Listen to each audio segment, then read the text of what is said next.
Ayun, welcome back. So, napindot ni Boss Rodel yung natin, yung video natin.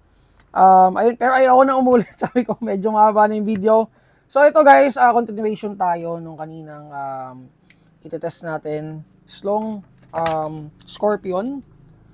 So, ito siya guys. Test natin kung ilang FPS naman siya out of the box. So, kanina 490 yun. Ito,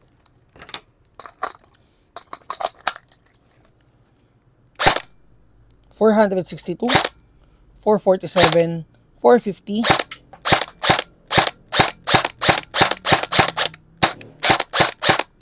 Ayan, so 450 FPS out of the box. So, full auto natin.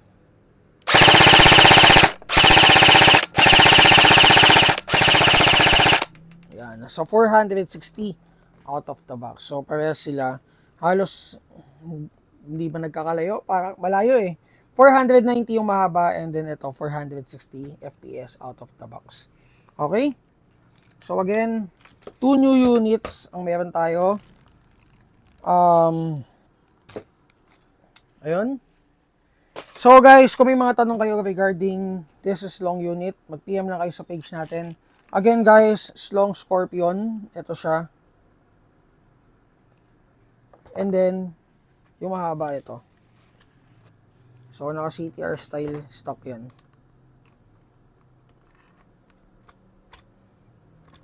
Yan.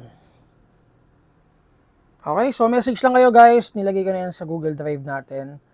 Under the AEG folder. Okay? So, yan. Thank you. So, 2 parts. Dalawang part 1 and part 2. Check nyo na lang guys yung unang part nung testing namin. So, ito yung tinest namin. 490 FPS. And then 460 FPS yung maikli. Okay?